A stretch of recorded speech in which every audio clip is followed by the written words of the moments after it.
In our top story, several people are feared dead after a U.S. passenger jet carrying 64 people collided mid-air with a military helicopter over capital Washington, D.C. Both aircraft crashed into the Potomac River, prompting a desperate search for survivors in the dark in near freezing water. I need you to land immediately. Can you go to Dulles for a few minutes? Also 7, proceed due westbound, contact Dulles Tower 120.1. I need you to land immediately. The plane, that is the American Airlines Flight 5342, had 60 passengers and 4 crew members on board. American Airlines, whose subsidiary PSA Airlines operated the Bombardier regional jet, said that there were 60 passengers and 4 crew members on board the aircraft. The plane, CRJ-700, was approaching Reagan National Airport when the collision happened at Air Traffic Control Tower asked the pilot of U.S. Army helicopter whether he had the jet in sight. Now, the helicopter pilot confirmed and requested visual separation, confirming he was going to try to fly out of the plane's path. However, seconds later, both collided over the Potomac River at an altitude of about 300 feet. A U.S. Army official said the helicopter involved was a Black Hawk carrying 3 personnel. A separate military spokesperson said in a statement that they had been on a training flight out of Davison Army Airfield in Fort Belvoir. Now, there are no confirmed casualties at this time, but Senator Ted Cruz of Texas has said on social media that we know there are fatalities, though he did not say how many. Now, massive emergency response is underway in D.C.'s Potomac River. All takeoffs and landing have been halted at Reagan National Airport. Washington's police has said that multiple agencies are responding to the crash.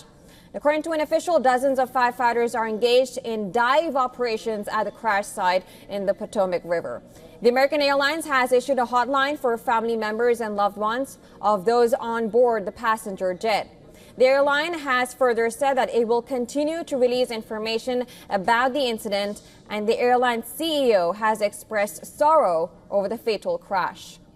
Now, President Donald Trump issued a statement saying he has been fully briefed on the terrible accident. He thanked the first responders and said he is monitoring the situation and will provide more details as they arise. Later on his Truth Social account, Trump wrote that the airplane was on a perfect and routine line of approach to the airport and that the helicopter was going straight at the airplane for an extended period of time, adding that it is a clear night. Trump questioned why didn't the helicopter go up or down or turn. He said this is a bad situation that looks like it should have been prevented.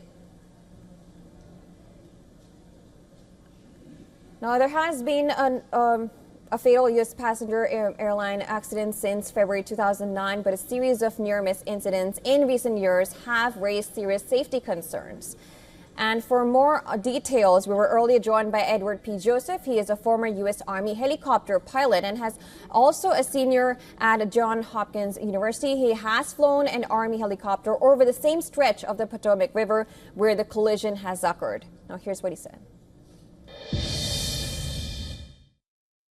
Now, I remember from my own experience flying Army helicopters on that river stretch, the main element of deconfliction, that is of avoidance of any such collision, is altitude. The helicopter maintains a low altitude over the river, strictly over the river, avoiding the approach to National Airport. That's the main form of deconfliction, so that the airplane, the commercial airplane, and the rotary wing military helicopter, or even a commercial helicopter, should never be in contact. But they're close. Both of them use the Potomac River as the approach. Both of them are using, the helicopter is transiting through, the commercial aircraft is using the Potomac River as its approach. Why? Why would they both be using the river? The reason is noise abatement.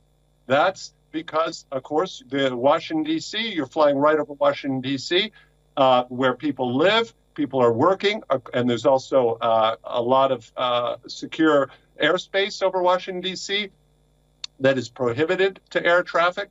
So they are confined to this corridor over the Potomac River, and that's why it's so dense. As you say, there's technology, of course, that should avoid it, but we know technology doesn't always work.